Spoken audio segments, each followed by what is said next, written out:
오늘 하나님의 말씀은 사도행전 4장 36절부터 사도행전 5장 11절까지의 말씀입니다. 사도행전 4장 36절부터 5장 11절까지 우리 함께 합독하겠습니다. 구브로에서 난 레위족 사람이 있으니 이름은 요셉이라. 사도들의 일컬어 바나바라. 번역하면 위로의 아들이라 하니 그가 밭이 있음에 팔아 그 값을 가지고 사도들의 발 앞에 두니라. 아나니아라 하는 사람이 그의 아내 삽비라와 더불어 소유를 팔아 그 값에서 얼마를 감추매 그 아내도 알더라. 얼마만 가져다가 사도들의 발 앞에 두니 베드로가 이르되 아나니아야, 어찌하여 사탄이 내 마음에 가득하여 내가 성령을 속이고 땅값 얼마를 감추었느냐. 땅이 그대로 있을 때에는 내 땅이 아니며 판 후에도 내 마음대로 할 수가 없더냐. 어찌하여 이 일을 내 마음에 두었느냐. 사람에게 거짓말한 것이 아니요 하나님께로다. 아나니아가 이 말을 듣고 엎드러져 혼이 떠나니 이 일을 듣는 사람이 다 크게 두려워하더라. 젊은 사람들이 일어나 시신을 싸서 메고 나가 장사하니라. 3시간쯤 지나 그의 아내가 그 일어난 일을 알지 못하고 들어오니 베드로가 이르되 그 땅 판값이 이것뿐이냐. 내게 말하라 하니 이르되 예, 이것뿐이라 하더라. 베드로가 이르되 너희가 어찌 함께 꾀하여 주의 영을 시험하려 하느냐. 보라, 내 남편을 장사하고 오는 사람들의 발이 문 앞에 이르렀으니 또 너를 메어 내가리라 하니 곧 그가 베드로의 발 앞에 엎드러져 혼이 떠나는지라. 젊은 사람들이 들어와 죽은 것을 보고 메어다가 그의 남편 곁에 장사하니 온 교회와 이 일을 듣는 사람들이 다 크게 두려워하니라. 아멘. 오늘은 사도행전 강의 8번째 시간입니다. 첫 번째 부정적인 기록이라는 제목인데요. 오늘 본문은 예루살렘 초대교회에 관한 첫 번째 부정적인 기록입니다. 근데 우리가 주목할 것은 예루살렘 초대교회의 첫 번째 실수는 외부의 핍박으로부터 온 것이 아니고 내부의 부패로부터 나왔다는 것입니다. 여기에 매우 중요한 교훈이 있습니다. 교회는 외부의 핍박 때문에만 시험당하는 것이 아니고 조용히 우리 안에 번져나가는 거짓과 위선이라는 이런 내부의 부패 때문에 자멸할 수 있다는 거죠. 다행히 초대교회는 이 내부의 부패가 교인들 전체에게 퍼져나가기 전에 성령님께서 베드로를 통해 이 문제를 초기에 적발하시고 이 교회는 이 문제를 초기에 잘 해결하였습니다. 자, 그러나 오늘날 많은 교회들이 내부의 질병을 교회 전체에 퍼지도록 방치해둬서 교회가 심하게 병들었는데도 그것을 깨닫지 못하고 그저 외부의 상황들만 탓하고 코로나 때문이다, 락다운 때문입니다, 정부의 교회 간섭과 탄압 때문입니다, 그래서 우리 교회가 힘듭니다. 외부적인 문제들에만 우리의 시선과 관심을 돌리고 있는 것은 아닌지 한번 오늘 점검해 봐야 된다는 거죠. 물론 외부의 적들도 경계해야 되지만 우리 안에 조용히 퍼져나갈 수 있는 내부의 부패성이 사실 교회를 죽이는 가장 치명적인 무서운 적이라는 사실을 오늘 본문을 통해 우리가 보게 됩니다. 자, 그래서 오늘은 교회 내부에서 암세포처럼 퍼져나가서 교회를 병들게 할 수 있는 요소들은 무엇인지 본문을 통해 몇 가지만 살펴보도록 하겠습니다. 첫 번째는 참된 회심이 없는 헌신이 교회를 병들게 할 수 있습니다. 자, 아나니아와 삽비라는 예루살렘 교회에 정식으로 등록된 교인이었고 세례도 받았습니다. 대단한 열심을 가지고 있었던 헌신자들이었습니다. 자, 그런데 결국 그들은 하나님 앞에 회심한 사람들이 아니었다는 거죠. 성령님께서 베드로를 통해 이 사람들을 드러내지 않으셨다면 아나니아와 삽비라는 예루살렘 교회 지도자들이 되어서 그들의 위선과 거짓을 온 교회에 퍼뜨렸을 가능성이 큰 사람들이었습니다. 자, 그렇다면 아나니아와 삽비라는 어떤 사람들이었다고 우리가 말할 수 있을까요? 이 사람들은 죄를 포기한 사람들이 아니라 죄를 교체한 사람들이었습니다. 아나니아와 삽비라는 재물을 일시적으로 포기한 사람처럼 보였습니다. 그러나 그들은 재물을 포기하는 대신 명예와 명성, 인기라는 새로운 욕심을 가지기 원했다는 거죠. 자, 이런 것이 죄를 교체하는 사람들의 모습입니다.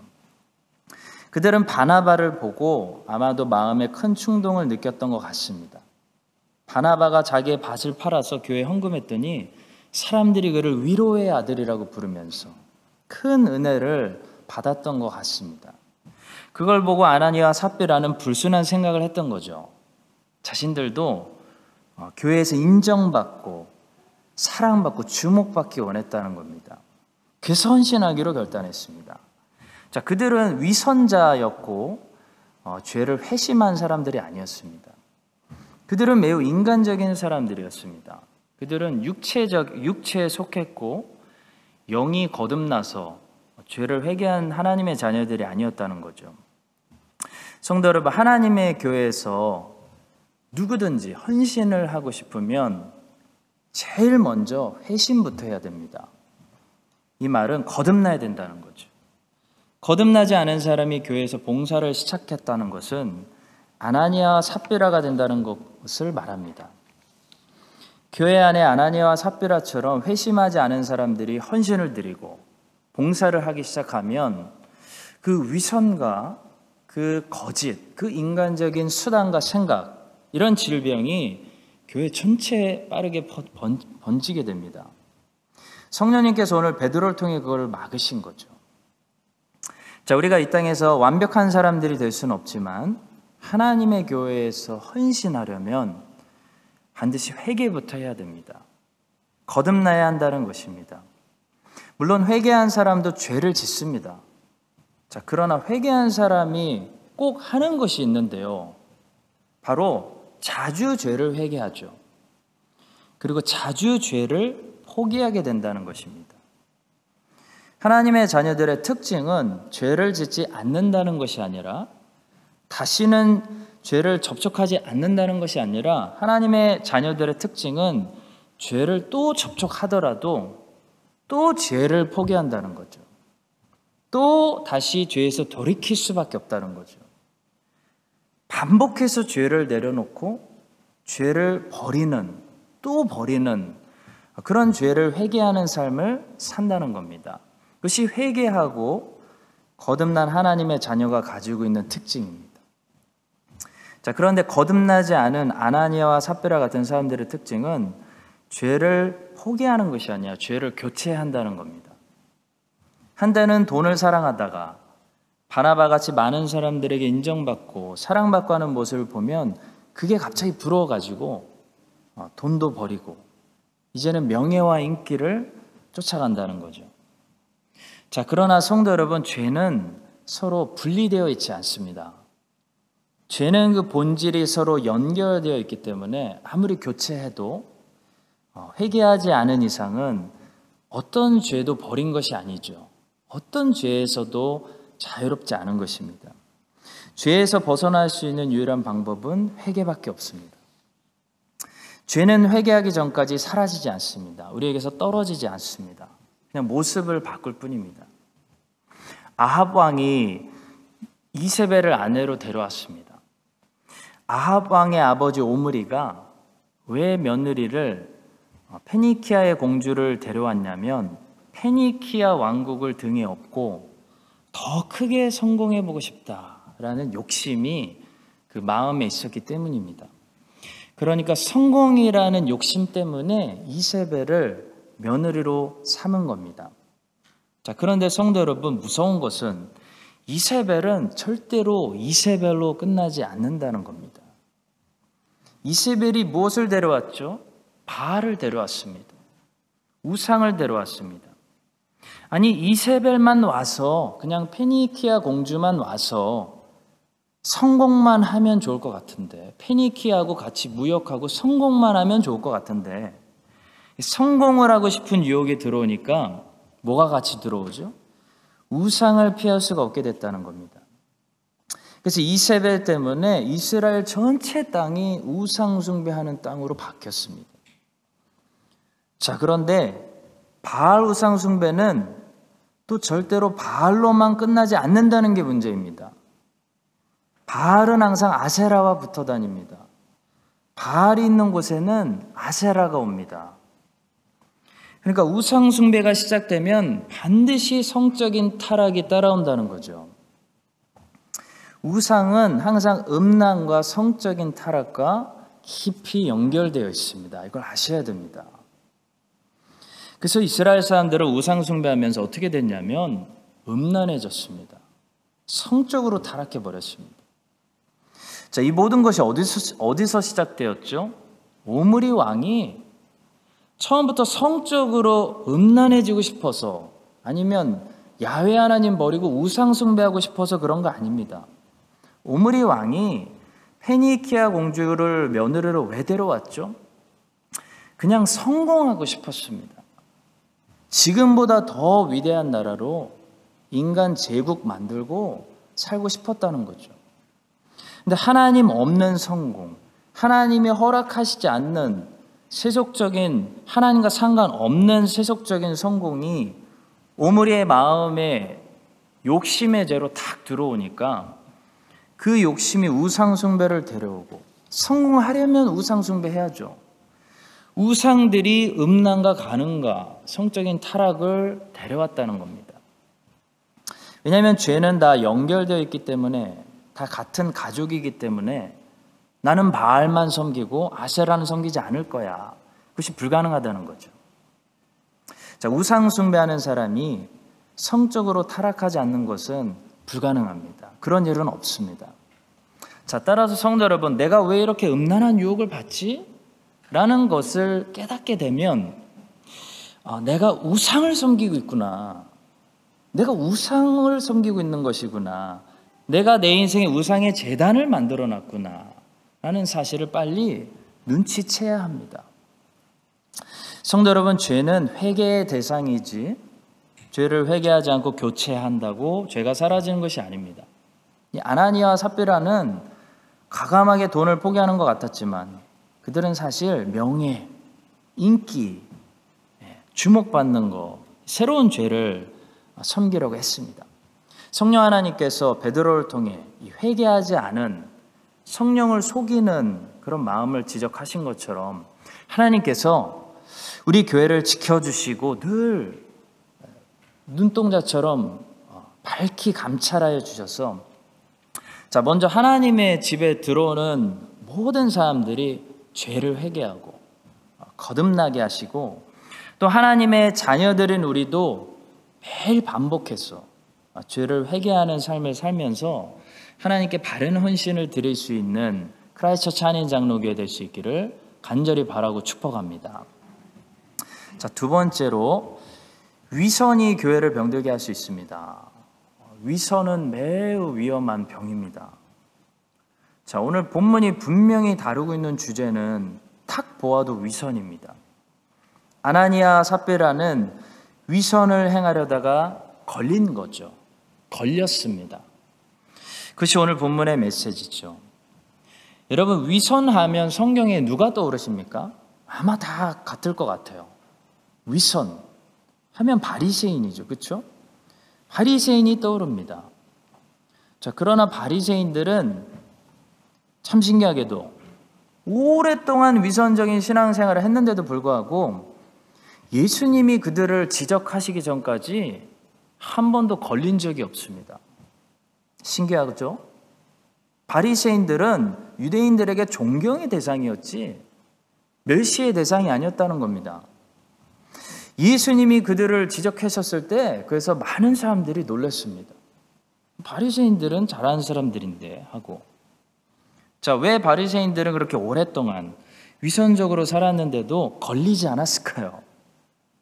어떻게 사람들에게 존경을 받고 있었을까요? 바로 바리새인들은 교회 안에 있지 않았기 때문입니다. 간단합니다. 성도 여러분, 근데 오늘 아나니아 삽비라는 보니까 금방 들켰습니다. 이게 포인트죠. 바리새인들은 오랫동안 위선을 떨어도 들키지 않고 존경받고 잘 지냈는데 아나니아 삽비라는 금방 들켰다는 겁니다. 왜 그랬을까요? 그들은 교회 안에 있었기 때문입니다. 그들은 감히 교회를 상대로 사기를 치려고 했기 때문입니다. 여기 본문이 우리에게 가르쳐주고자 하는 아주 중요한 메시지가 사도행전에 있습니다. 사람들을 상대로 사기를 치는 것은 가능해도 하나님을 상대로 사기를 치면 걸린다는 겁니다. 하나님을 속이지 못한다는 겁니다. 그리고 교회는 하나님이 계시다는 겁니다. 교회는 성령이 계시는 곳이기 때문에 무엇이 안 통하냐면 위선이 안 통한다는 겁니다. 위선 떨면 금방 들킨다는 겁니다. 교회에서 위선 떨려고 하는 사람들은 반드시 들키게 되어 있습니다. 그래서 더 부끄러움을 당하게 됩니다. 이상하게 교회에서는 그 잘 통하는 위선이 안 통한다는 겁니다. 왜냐하면 성령 하나님께서 조명하시기 때문입니다. 아나니아와 삽비라가 유대인들의 회당에 있었다면, 이 사람들이 구약 사람들이었다면 이렇게까지 금방 들키지 않았을 겁니다. 근데 그들은 예루살렘 교회를 상대로 사기치려고 했기 때문에 그들의 위선이 금방 드러났다는 거죠. 그것도 완전히 드러났습니다. 성도 여러분, 세상에서는 우리의 위선과 둔갑이 어느 정도 먹힐 수 있습니다. 세상에서 둔갑하고 있는 사람들, 위선 떨고 있는 사람들 찾아내는 거 쉽지 않죠. 나는 원래 10 정도의 사람인데 15로 과장하고 부풀리고 그래도 세상에서는 어느 정도 먹힌다는 겁니다. 자, 그런데 이상하게 교회에서는 위선의 가면을 조금이라도 쓰고 있으면 그게 금방 보인다는 거죠. 자기만 모르고 다른 사람들은 다 보고 있습니다. 자, 어떻게 교회에서는 이것이 가능할까요? 성령님께서 빛으로 조명하고 계시기 때문에 가능합니다. 주님의 빛 앞에 그 골수도 찌르는 그 정확한 주님의 말씀과 그 진리와 빛 앞에 감출 수가 없는 거죠. 숨길 수가 없는 겁니다. 세상에서 제일 숨길 수 없는 곳이 어디냐면 교회입니다. 교회. 가장 태양보다도 밝은 모든 것을 다 드러내는 그런 빛이 비추고 있는 곳이기 때문이죠. 그래서 성도 여러분, 우리가 교회에서 망신당하고 아나니아 삽비라처럼 부끄러움 당하지 않으려면 최소한 교회 올 때는 정직하게 나와야 됩니다. 난 죄인 중에 괴수요 라고 미리 자백하고 나오는 것이 안전하지, 아닌 것처럼 가면 쓰고 위선의 옷을 입고 나오면 하나님께서 그거 벗기시고 내가 얼마나 죄인인지부터 깨닫게 해주신다는 거죠. 자, 그래서 교회는 사실 세상 어느 것보다도 솔직한 곳이 돼야 합니다. 그리고 죄인들이 서로 솔직해지는 곳이 교회이기 때문에 그 교회는 무엇이 필요하냐면, 무엇이 요구되냐면 용서가 필요하고 노아의 아들들처럼 허물을 가려주는 너그러움이 필요합니다. 또 반드시 무엇이 없어야 되냐면 수근수근하고 정죄하는 그런 정죄가 없어야 됩니다. 없어야 된다는 거죠. 여러분, 목욕탕 한국 가면 다 가시죠? 네. 목욕탕에 가면 참 신기한 것이 다 서로 벗고 있으면 서로 안 쳐다봐요. 목욕탕에 있으면 다 벗고 있어도 안 쳐다보는데, 왜냐면 자기도 벗고 있으니까. 근데 사람은 언제 벗고 있는 사람을 쳐다보냐면 자기는 입고 있을 때, 자기는 가리고 보호하고 있을 때, 누군가 벗었다 그럼 쳐다보는 겁니다. 자, 그만큼 인간은 자기의 약점을 가리고 있을 때 다른 사람의 약점을 주목하기를 좋아하는 거죠. 자, 그런데 자기의 약점이 공개되고 있으면, 같이 공개되고 있으면 다른 사람의 약점이 드러나도 주목하지 않는 겁니다. 쳐다보지 않는 겁니다. 왜냐하면 다 똑같으니까요. 다 벗고 있으니까. 비슷한 수준이니까요. 저 사람의 죄 나도 해봤으니까.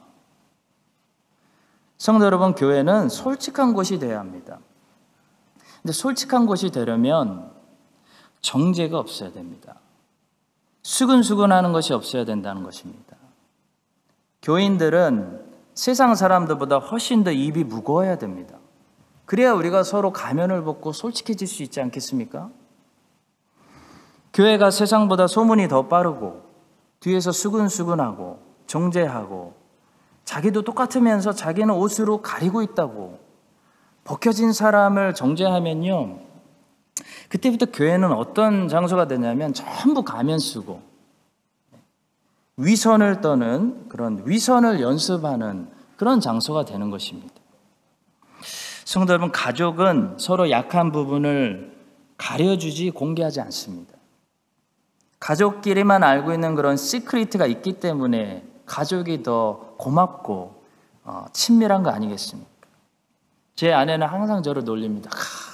저거를 교우들이 알면. 자, 교회는 다른 말로 하면요, 가족입니다. 진짜로 성경은 교회를 뭐라고 부르냐면, 교회를 다른 말로 하나님의 권속, 가족이라고 부르고 있습니다. 교회는 완벽한 사람들이 모이는 것이 아니라 부끄러운 죄인들이 모여서 실수해도 정죄가 아니라 용서받고 실수를 가려주는 곳이 교회가 되어야 됩니다. 아나니아 삽비라는 그런 교회에서 위선의 가면을 쓰고 감히 하나님을 속이려고 하고 또 하나님의 자녀들을 속이려고 했습니다. 여러분과 제가 이 사람들을 거울 삼아서 하나님의 교회에 올 때마다 위선의 가면을 벗고 다른 사람들의 실수가 보이면 가려주고, 빨리 가족인데 가려주고, 다른 사람들의 허물을 볼 때도 정죄보다는 용서하고 덮어주는, 그래서 우리도 이 교회를 통해 우리의 실수가 가리움받고 용서받고 보호받는 그런 하나님의 가족 같은 교회 될 수 있기를 예수님의 이름으로 간절히 축복합니다. 마지막 세 번째로, 거짓이 교회를 병들게 할 수 있습니다. 거짓. 자, 위선이 진실을 진실로 공개하지 않고 가리는 소극적인 죄라면, 거짓은 진실이 아닌 것을 진실이라고 말하는 적극적인 죄입니다. 아나니아와 삽비라의 죄는 위선에서 끝나지 않았습니다.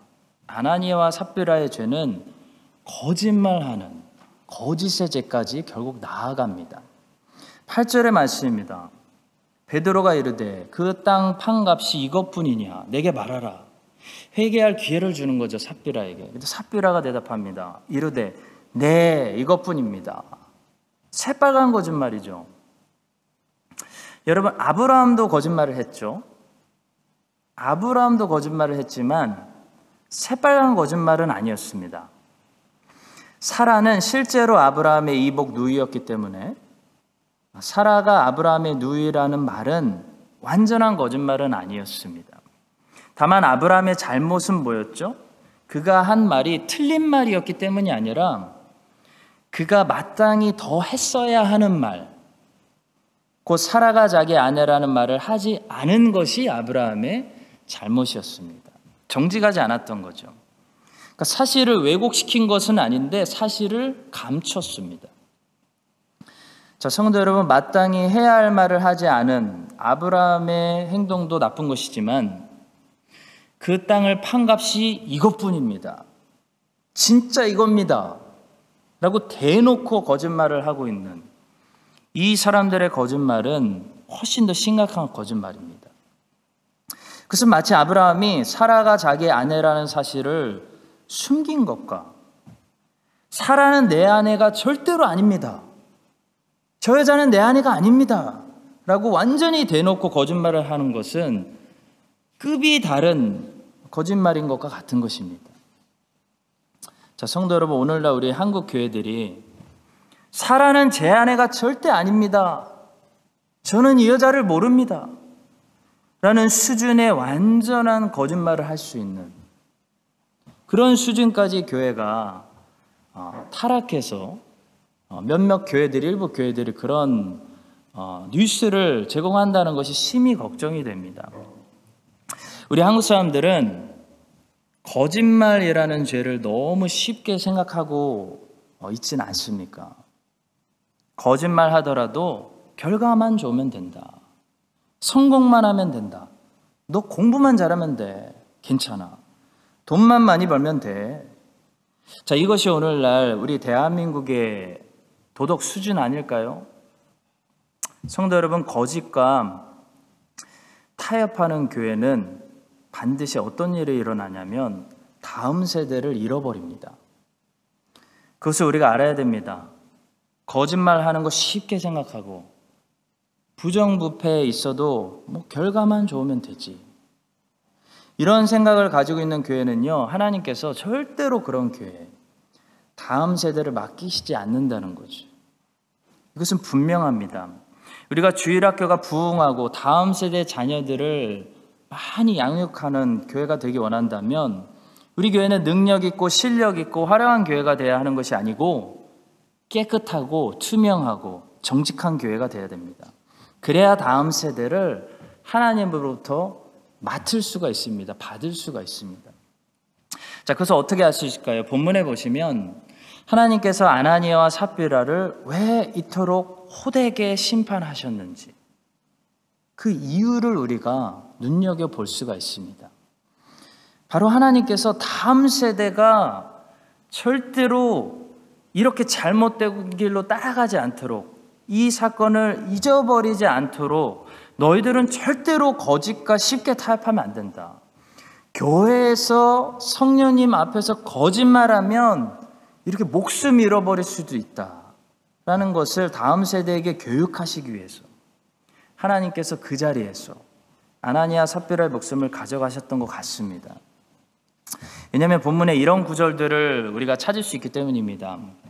아나니아가 이 말을 듣고 엎드러져 혼이 떠나니 이 일을 듣는 사람이 다 크게 두려워하더라. 하나님이 원하신 목적이 이거죠. 다 크게 두려워하더라. 젊은 사람들이 일어나 시신을 싸서 메고 나가 장사하니라. 곧 그가 베드로의 발 앞에 엎드러져 혼이 떠나는지라. 젊은 사람들이 들어와 죽은 것을 보고 메어다가 그의 남편 곁에 장사하니 온 교회와 이 일을 듣는 사람들이 다 크게 두려워하니라. 하나님이 아나니아 삽비라를 용서하지 않으시고 바로 생명을 가져가신 목적이 거기 있었습니다. 모든 사람들이 그 시체를 내어가는 젊은이들을 포함해서 이 일을 보고 두려워하게 하기 위한 레슨이었던 거죠. 자, 아나니아 삽비라 사건은 초대교회에 계속 티칭이 되고 구두로 전해져 내려오는, 야, 거짓말하면 아나니아 삽비라처럼 돼 라는 그런 레슨이 있는 아주 인상 깊은 그런 사건이었습니다. 특히 젊은 사람들에게 이 일은 하나님이 본보기를 보여주심으로써 교회에서 누가 사기를 치려고 한다든지 성령을 속이고 거짓말을 하고 거짓말할 수 있다고 쉽게 생각한다든지 하다가는 아나니아 삽비라처럼 죽을 수도 있어 라는 아주 강한 인식을 남겼다는 거죠. 초대교회에 남겼다는 겁니다. 로마 제국의 역사를 살펴보면 기독교인들에게 드러나는 몇 가지 특징이 있는데요. 그 특징 중에 하나가 진실했다는 겁니다. 착했다는 겁니다. 거짓말할 줄 몰랐다는 겁니다. 잡혀가서 사자밥이 되는데도 거짓말할 줄 몰랐다는 겁니다. 두려워했다는 거죠. 성도 여러분, 우리 중에 누가 거짓말하다가 돌아가시는 그런 슬픈 사건을 통해서 강한 인식을 받지 말고 오늘 성경에 기록된 이 아나니아 삽비라 사건을 통해서 강한 인식을 지금 받아야 됩니다. 그래서 정말 교회에서는 거짓말하면 안 되는구나.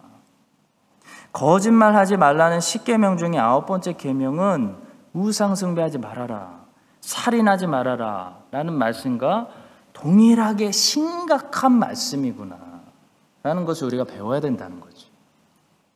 사랑하는 성도 여러분, 우리 한국 사람들의 최고 장점이 많은데요, 최고 장점은 열심이라고 생각합니다. 열심을 따지자면 진짜 미안하지만 다른 나라들은 우리가 게임이 되지 않습니다. 다 덤벼라고 하십시오.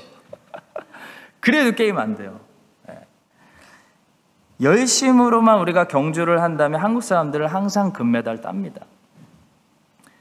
열심도 중요하죠. 우리 한국 사람들은 하나님 앞에서 분명히 우리가 게으르게 살지 않았고 모든 면의 인생을 열심히 산 것에 관해서는 상이 있을 것입니다. 에베소 교회가 주님께 그런 칭찬을 받았죠. 비록 에베소 교회는 처음 사랑을 잃어버렸다는 책망을 받았지만 너희가 게으르지 않았다, 열심히 했다는 칭찬을 받았습니다. 우리 주님의 평가는 언제나 정확합니다. 우리 한인교회들은 주님을 향해 열심을 낸 것에 대해서 분명히 상이 있을 것입니다. 기대하십시오. 자, 그런데 문제는 이 경주는, 신앙생활이라는 경주는 열심만 가지고 달리는 경주가 아니라는 게 문제죠. 우리 한국 사람들은 여전히 정직한 사회를 만들어내는데 지금까지 실패하고 있습니다. 한국이라는 사회, 겉과 속이 다른 위선적인 사회 아니겠습니까? 겉으로는 다 좋아 보이는데 뒤로는 다 부정부패가 있는 그런 힘든 사회 아니겠습니까? 오늘 말씀을 들으면서 우리 민족이 지금까지 잘못하고 있는 그런 우리의 약한 부분을 우리 믿는 사람들이 먼저 하나님 앞에 회개하고, 아나니아 삽비라의 이 사건을 기억하면서 하나님의 교회에서부터라도 우리 믿는 사람들이 먼저 모범이 돼서 거짓말을 심각하게 생각하고 거짓과 쉽게 타협하지 않고 정직을 지켜나가는 그런 새로운 문화를 우리 교회가 앞장서서 만들어 나가는 그런 건강한 교회, 하나님이 축복하셔서 다음 세대가 넘치는 그런 교회, 그런 교회가 될 수 있기를 예수 그리스도의 이름으로 간절히 축복합니다. 우리 함께 기도하고 제가 축도하고 수예배 마치겠습니다. 자, 우리 첫 번째로 기도할 때 두 가지만 기도하겠는데요. 하나님의 교회에 위선의 가면을 우리가 벗고 하나님의 가족 가운데 들어올 때 정말 정죄가 없고 가려줌이 있고 약점을 들춰내는 것이 아니라 보호해주는 그런 아름다운 가족 공동체가 돼서 우리가 정말 성령님 앞에서 쇼하고 위선하는 것이 아니라 죄인 중에 계시의 모습으로 다 사람들이 벗고 목욕탕에 오는 것처럼 다 똑같은 수준 아니겠습니까?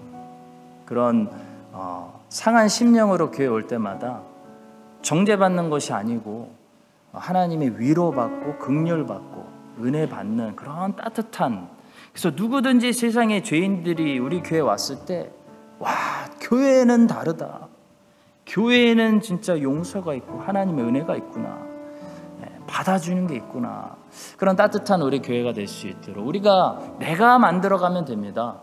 나부터 하면 돼요. 왜 저 사람이 안 하지? 그게 중요하지 않아요. 항상 변화는 나부터 일어나는 겁니다. 내가 변화되면 지구는 변화됩니다.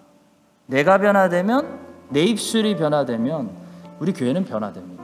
그래서 나부터 오늘 수요예배 오신 우리 모든 성도님들과 함께 내가 하나님 아버지 그런 사람이 되게 하여 주시옵소서. 우리 함께 한번 기도하도록 하겠습니다. 기도하겠습니다. 두 번째로 우리 교회뿐만 아니라 우리 대한민국과 우리 민족을 위해서 한번 느헤미야처럼 한번 회심하면서 우리 한번 기도하겠습니다. 우리가 잘한 것도 많이 있습니다. 감사한 것도 많이 있고, 근데 유난히 잘 못하는 것들이 많이 있는데 그 중에 하나가 거짓과 타협하는 것을 전혀 심각하게 여기지 않는다는 거죠. 전혀 심각하게 여기지 않는다는 거죠. 뭐 그럴 수도 있지. 애들도, 초등학생 애들도 1등만 하면 되지, 좋은 중학교만 가면 되지, 거짓말하는 게 무슨 죄야? 이런다는 겁니다. 그런 사회에 무슨 하나님의 나라가 미래에 있겠습니까? 우리가 함께 오늘 우리 본문이 우리를 도전하는 것처럼 거짓말하는 것, 거짓과 타협하는 것은 무서운 죄입니다. 십계명이 있다는 것은 지옥 가는 죄라는 겁니다. 그래서 정말 우리 크리스찬들이 먼저 하나님의 교회 안에서부터 정말 작은 거라도 거짓이다 그러면 거짓의 압이 사탄의 마귀와 타협하지 않고 정말 정직하게 우리가 해나가는 여러분과 제가 우리 교회가 되고 우리 민족이 될 수 있도록 하나님 우리 한번 우리 대한민국과 우리 민족과 한국 교회들을 위해서 한번 마지막으로 기도하겠습니다. 하나님, 지금은 교회의 머리가 되시는 예수 그리스도의 은혜와 하나님 아버지의 놀라우신 사랑과 교회를 보존하시는 성령 하나님의 교통하심이 오늘 말씀을 듣고 아나니아와 삽비라 사건을 거울 삼아서 더욱더 건강한 교회를 이 땅에 만들어가기로 함께 다짐하는 모든 주의 백성들 위해 이제부터 영원까지 함께 하시기를 간절히 축원드립니다. 아멘.